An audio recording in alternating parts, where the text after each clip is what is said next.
아이폰 XS, XS Max는 두 개의 심을 쓸 수 있는 듀얼 심이 기본으로 장착되어 있어요. 하나는 기존처럼 유심을 꽂는 방식이고, 다른 하나는 내장 형태의 e심 방식인데요. 다만 e심은 국내를 비롯해 지원하는 곳이 그리 많지 않은 상황입니다.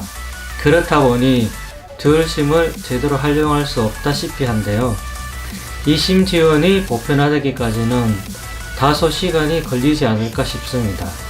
이 때문에 저는 일전에 밝혔듯이 홍콩판 아이폰 XS Max를 구입했는데요.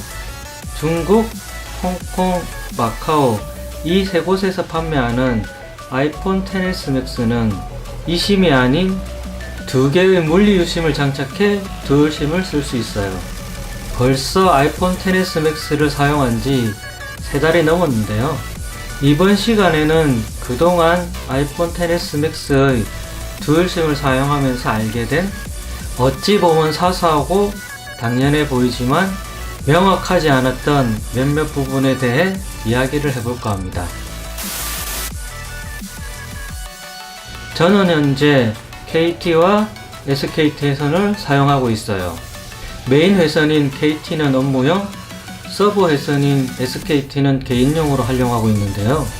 회선이 두 개인 만큼 주소록을 분리해서 관리해요. 회선에 따라 연락을 주고받는 사람이 다르기 때문에 헷갈리지 않으려면 주소록이 섞이지 않아야 하죠. 아이폰 주소록에는 여느 주소록처럼 그룹 기능이 있어요. 이를 통해 회선별로 주소록을 나누어 관리할 수 있어요. 하지만 이는 하나의 주소록 안에 그룹으로 나누어 놓았을 뿐 물리적으로 분리된 건 아니에요. 만약 카카오톡을 설치한 후 메인 회선으로 로그인 한다면 그룹에 상관없이 주소록에 저장된 모든 사람을 친구 추가해버려요. 메인 번호와 서브 번호의 카카오톡 친구가 섞이게 되는 거죠. 그렇기 때문에 듀얼심을 쓰더라도 두 회선의 주소록을 모두 아이폰에 저장하는 건 썩 좋지는 않은 듯해요. 스마트폰에는 동일한 앱을 두 개 설치할 순 없죠.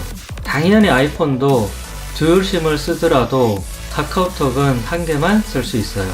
두 개의 스마트폰을 쓴다면 카카오톡도 각각 사용할 수 있겠지만 듀얼심을 쓰면 하나의 회선만 카카오톡을 써야 해요. 이는 카카오톡뿐만 아니라 대부분의 앱이 해당되는데 애플 서비스인 아이메시지와 페이스타임도 예외는 아니에요.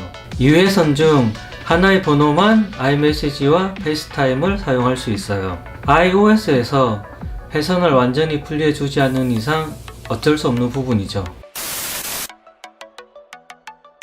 듀얼심의 경우 번호가 두 개이기 때문에 어느 번호로 전화가 왔는지 확인이 되어야 할 텐데요. 당연히 아이폰은 전화가 왔을 때 이를 표기해 줍니다. 메인 회선, 서브 회선을 넘나들며 전화를 걸고 받을 수 있을 뿐만 아니라 메인 회선으로 온 전화도 서브 회선으로 전화를 걸 수가 있습니다. 하지만 문자 메시지의 경우 메인 회선인지 서브 회선인지 구별을 할 수가 없어요. 확인하고 싶어도 확인할 방법이 없는데요. 특히 대화를 주고받기 시작했다면 중간에 회선을 변경해 문자 메시지를 보낼 수도 없답니다. 유일한 방법은 현재 대화창을 삭제해버리고 새로 대화를 시작하는 것이에요. 메시지를 처음 보내는 경우에만 회선 선택을 할 수 있답니다. 사용자 입장에선 굳이 알 필요가 없다고 애플이 판단한 것일까요? 사용하는 동안 큰 불편함은 없었지만 최소한 회선 확인 정도는 할 수 있었으면 싶네요. 애플 디바이스를 여러 개 사용하는 이라면 연속성 기능을 많이 활용할 텐데요. 듀얼심을 통해 2회선을 사용하더라도 연속성 기능은 아주 매끄럽게 작동해요. 메인 회선, 서브 회선 모두 전화 수발신을 할 수 있으며 문자 메시지를 주고받는 것도 전혀 문제가 없답니다. 다만 맥의 전화 수발신 화면에서는 아직 메인 회선인지 서브 회선인지 표시를 해주지는 않아요. 이 부분은 하루빨리 개선되면 좋겠네요. 개인적으로 꽤 예전부터 모바일 내선을 2개 사용하고 있었는데요. 그러다 보니 아이폰의 듀얼심 지원이 무척 반가웠습니다. 환율을 따지면 더 저렴한 일본이 있음에도, 개인적으로 큰 화면을 싫어함에도 무리해서 홍콩판 아이폰 XS 맥스를 구입했는데요. 하지만 직접 사용해보니 2개의 해선을 하나의 아이폰에서 사용하는 것이 그리 좋지는 않다는 생각이 들었어요. 각 해선별 데이터를 분리해서 관리하기 어렵기 때문인데요. 이건 아이폰 문제라기보다는 듀얼심 기능을 제공하는 모든 스마트폰이 가지는 문제가 아닐까 해요.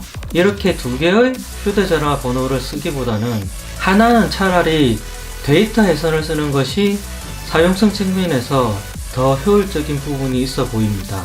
해외여행 시 비싼 데이터 로밍을 할 필요 없이 현지 심을 꽂으면 휴대전화는 그대로 사용하면서 데이터는 저렴하게 쓸 수 있죠. 데이터 함께 쓰기를 통해 가족의 데이터를 공유해 쓰거나 저렴한 알트폰 데이터를 구매하는 방법으로 이동통신 요금도 낮출 수 있을 듯 싶어요. 저는 이런저런 테스트를 한다고 2개의 번호를 아직 아이폰 XS 맥스에서 꿋꿋하게 쓰고 있긴 한데요. 조만간 서버에서는 기존에 썼던 단말로 옮기지 않을까 싶어요. 서버 해선과 관련된 주소록 등의 데이터는 아이폰 XS 맥스에 옮기지 않고 기존에 쓰던 단말기에 그대로 관리를 하고 있었거든요. 이번 영상은 여기까지입니다. 땡큐.